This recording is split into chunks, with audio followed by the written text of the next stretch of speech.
Hi friends, எல்லாம் எப்படி இருக்கீங்க? எறா தொக்கு எப்படி பண்ணலான்னு பார்க்கலாம் வாங்க. தக்காளி ஒரு 3 தக்காளி வச்சுருக்கேன், பெரிய தக்காளி. வெங்காயம் ஒரு 4 வெங்காயம். வெங்காயம் அதிகம், தக்காளி கம்மியாக. பூண்டு கொஞ்சம் அதிகமாக வைக்கணும். இஞ்சி. எறா க்ளீன் பண்ணி கழுவி எல்லாம் சமைக்கிறதுக்காக ரெடியாக வச்சுருக்கேன். இப்போ செய்யலாம், எப்படி பார்க்கலாம் வாங்க. ஒரு 3 ஸ்பூன் ஊற்றிக்கலாம், எண்ணெய் ஊற்றிக்கலாம் ஃப்ரெண்ட்ஸ். ஒரு 3 ஸ்பூன் ஊற்றிக்கலாம்.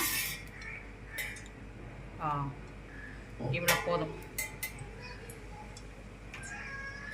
3 ஸ்பூன் ஊற்றிக்கிட்டு காயிட்டோம். எண்ணெய் காஞ்சிட்டு ஃப்ரெண்ட்ஸ், வெங்காயம் போட்டுக்கலாம்.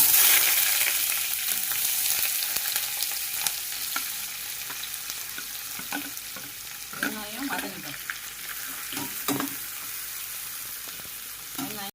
இந்த அளவுக்கு வதங்கின உடனே தக்காளி போட்டுக்கலாம்.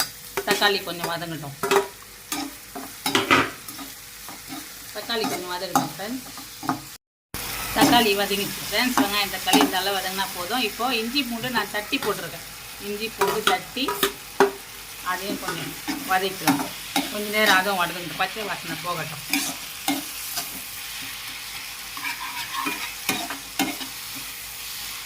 இந்த மாதிரி நீங்கள் வீட்டில் செஞ்சு பாருங்கள், சூப்பராக இருக்கும். சும்மா சிம்பிளாக தான் இருக்கும், ஆனால் சூப்பராக இருக்கும். நான் செய்கிற எல்லா இதுவும் உங்களுக்கு சிம்பிளாக தெரியும், டேஸ்டியாக இருக்கும். நம்ம எண்ணெய் அதிகமாக ஊற்ற மாட்டேன். நம்ம வீட்டுக்கு எப்படி செய்கிறோமோ அது வீடியோ போடுறோம், அவ்வளோதான். நீங்கள் இது மாதிரி ட்ரை பண்ணி பசங்களுக்கு செஞ்சுட்டாங்க. பசங்க வந்து வெளியே எங்கேயும் சாப்பிடாத வீட்லேயே சாப்பிடணும். நம்ம பிள்ளைங்களாம் அப்படி தான் சாப்பிடுவாங்க.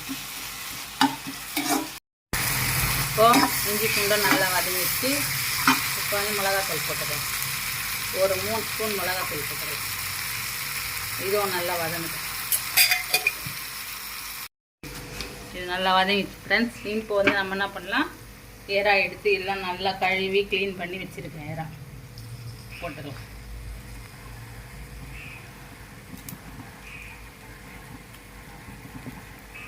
இப்போ இது நம்ம உப்பு போட்டுக்கலாம்.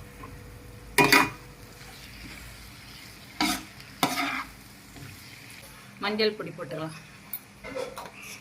இப்போது கிண்டி தண்ணி நிறைய ஊற்றாத, நிறைய தண்ணி ஊற்றக்கூடாது, கொஞ்சமாக ஊற்றினா போதும். தொக்கா வைக்கிறோம், அவ்வளோதான். கொஞ்சமாக தண்ணி ஊற்றிக்கலாம், அவ்வளோதான்.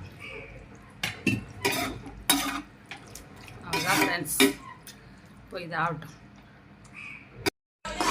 ஃப்ரெண்ட்ஸ். பாருங்கள், தொக்கு ரெடி ஆயிடுச்சு. இப்போ என்ன, இந்த ஸ்டேஜில் நம்ம என்ன செய்யணும், கொத்தமல்லி போட்டுக்கலாம். கடைசியாக கொஞ்சம் நமக்கு தேவையான அளவு போட்டுக்கலாம் கொத்தமல்லி. ஏன்னா கொத்தமல்லி எவ்வளோ சாப்பிட்டா நல்லது. நான் என்ன செய்வேன், கருவேப்பிலை தூள் வச்சுருக்கேன் பாருங்க, அது இந்த ஸ்பூனில் ஒன்று போட்டுருவேன். நல்லா வாசனையாக இருக்கும், டேஸ்ட்டாக இருக்கும் ஃப்ரெண்ட்ஸ். கருவேப்பிலை தூள் கூட உங்களுக்கு நல்லா போட்டிருக்கேன்னு நினைக்கிறேன். இப்போ பாருங்கள், ஆற சூடாக இருக்குது, ஆற திக்காகிடும். நல்லா டேஸ்ட்டாக இருக்கும். வீட்டில் செஞ்சு பிள்ளைங்களுக்கு கொடுத்து பார்த்து சந்தோஷமாக இருங்க. சாப்பிட்டு லைக் பண்ணுங்கள், ஷேர் பண்ணுங்கள், சப்ஸ்கிரைப் பண்ணுங்கள், பெல் பட்டன் ஆனில் வச்சுங்க. Thank you friends. அடுத்த வீடியோ பார்க்கலாம்.